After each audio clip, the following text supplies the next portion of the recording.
the Patriots extra motivation for Psycho Tom to come out, and I think they just did that for your Cowboys. So all eyes you're right about that, will be on that one. Patriots, Cowboys, and Dallas, and of course we'll be watching Brady and Hardy very closely. Moving on to tonight's game, though, we've got Thursday Night Football, people. The second year of the Bill O'Brien era has not started as planned. The team is now 1-3, and in the third quarter of last week's game against Atlanta, when the Texans were down 42-0, they made a switch at quarterback on their way to a 48-21 loss.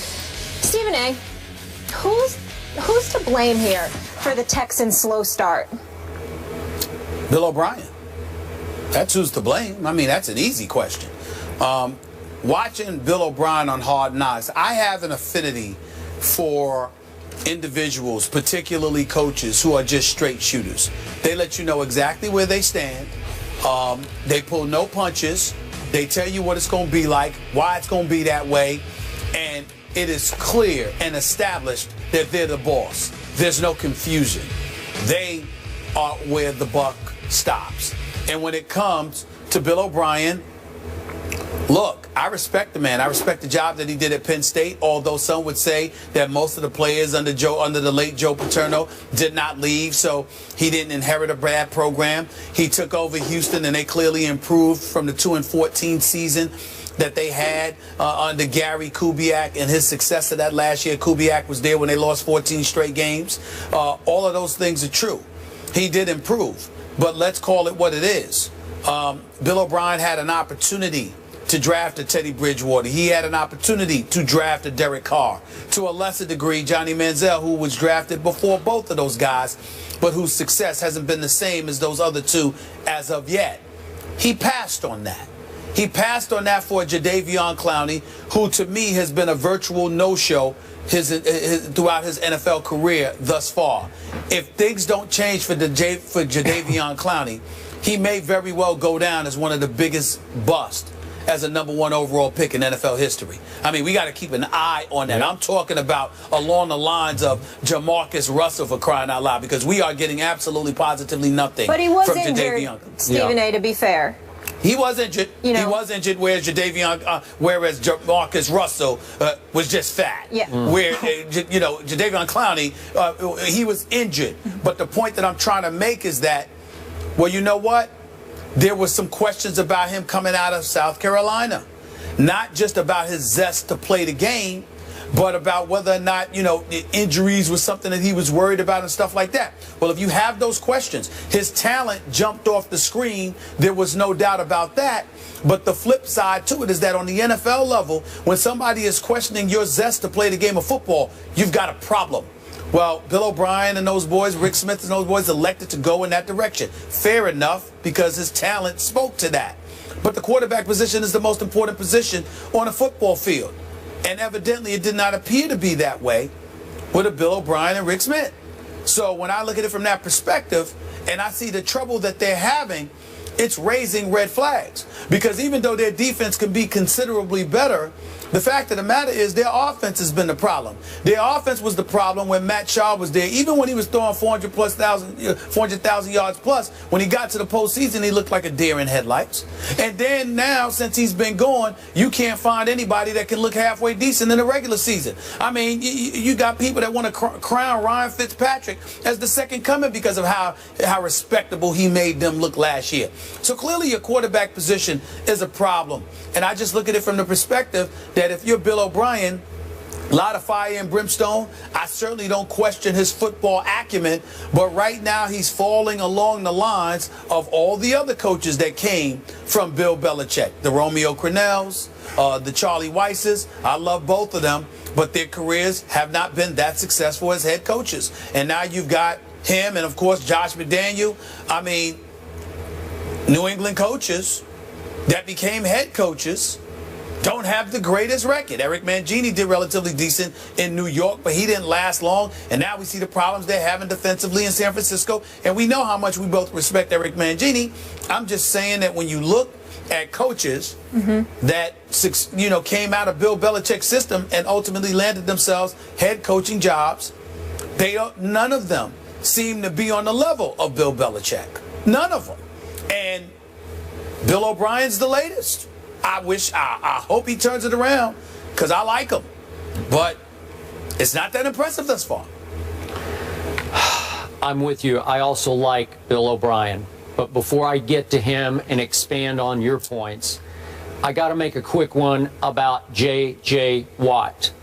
I believe the week you took off right before football started, the story broke that NFL.com had ranked the top 100 players in today's pro football. Right. And J.J. Watt was ranked number 1, the most valuable player in all of pro football, regardless of position, quarterback, running backs, receivers, J.J. Watt.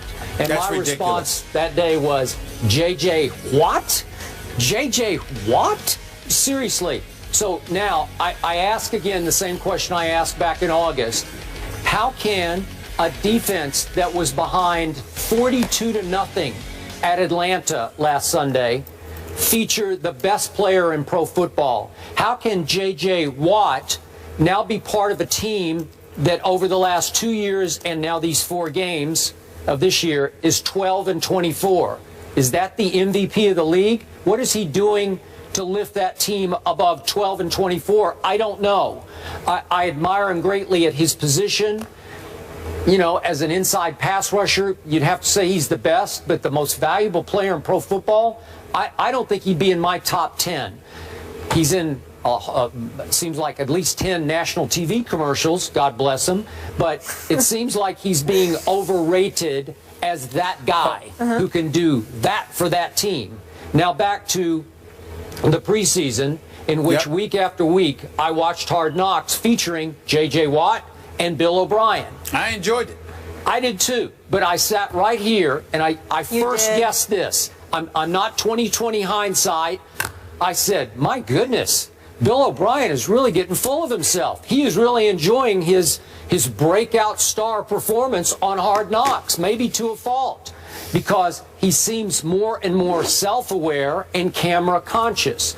And we know some people around television can get camera conscious, where you see that red light and you gravitate to it. And it seemed like Bill O'Brien started acting like the guy everyone expected him to act like instead of just being Bill O'Brien.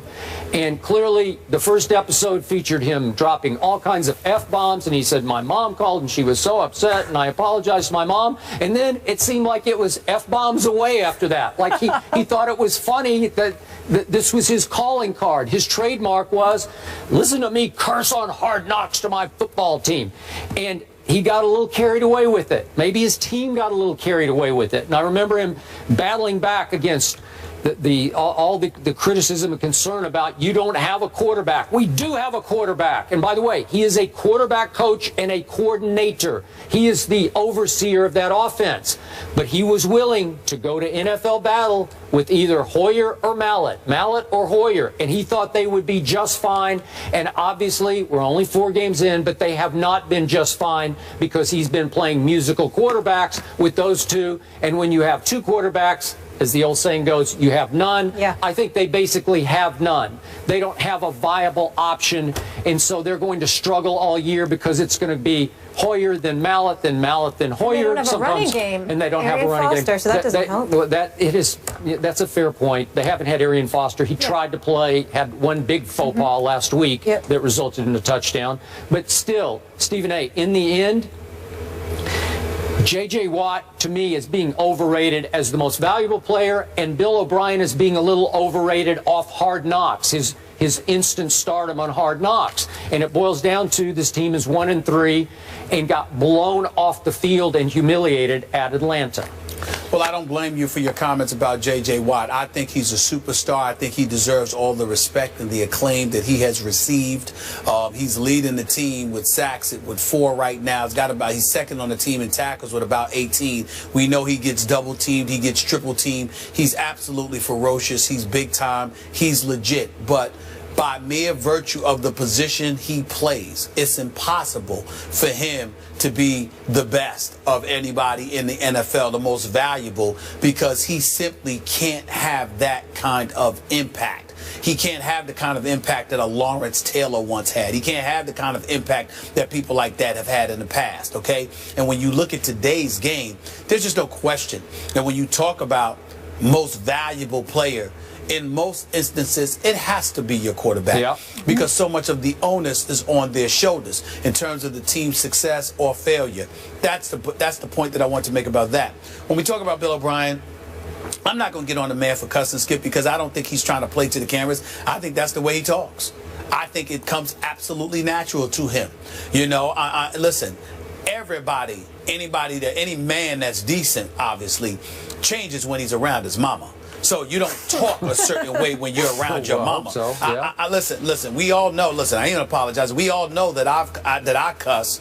I am 47 years old. My mother heard me cuss one time in my life. And the only time that transpired was when she was behind me and I didn't know. That is the only time that my mother has ever heard me say a curse word in my 47 years on this earth. I do not speak out of turn. I don't even raise my voice around my mama. It's just automatic. And what did your mama say when she heard that word slip out of your mouth?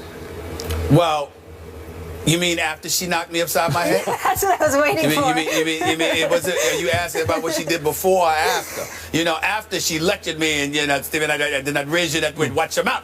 But that was after I got slapped upside my head. So that was, again, and actually, guess what? That was 2 years ago. That's 2 years ago. It wasn't like it was a decade ago. 14 years. No, this is 2 years ago. This is 2 years. She heard me cuss. Yes, I was 45 and I got slapped upside my head. And you know what I did? I said, I'm sorry.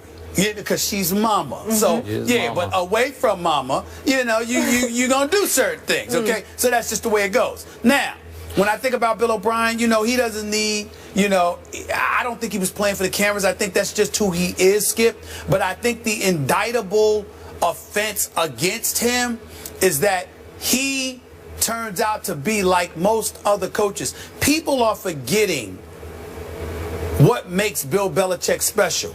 You point out Tom Brady. You know what I point to, Skip? His courage to pick Tom Brady, to bring Tom Brady in there. And when Drew Bledsoe came back and was ready to go, he said, no, we're going to stay with Tom Brady. You got to remember, Tom Brady wasn't Tom Brady at that time. And even the games that he put forth, they weren't spectacular. But Bill Belichick saw something and didn't care about the money Drew Bledsoe, was getting paid, and said, this is who we're going to go with, even though Tom Brady was stellar. And a lot of people felt that Bill Belichick should have made that move. Unfortunately, what we see from Bill O'Brien and as other coaches, they tend to lean towards what they're familiar and comfortable with, understanding that that very thing goes against everything the NFL is supposed to be about. You ain't supposed to be comfortable. You ain't supposed to be secure. It's supposed to be up in the air. You're supposed to wonder, because the game demands that. And the fact that we've got both Hoyer and Mallett on the squad, two former New England Patriots, you know, he's comfortable with them. I believe it's costing him, because he picked dudes he was familiar with, as opposed to going out there and taking a chance on somebody whose potential could potentially be greater, but is also unknown. Last quick point. If Bill O'Brien, who once coached Tom Brady, had Tom Brady right now, they just well could be 4-0.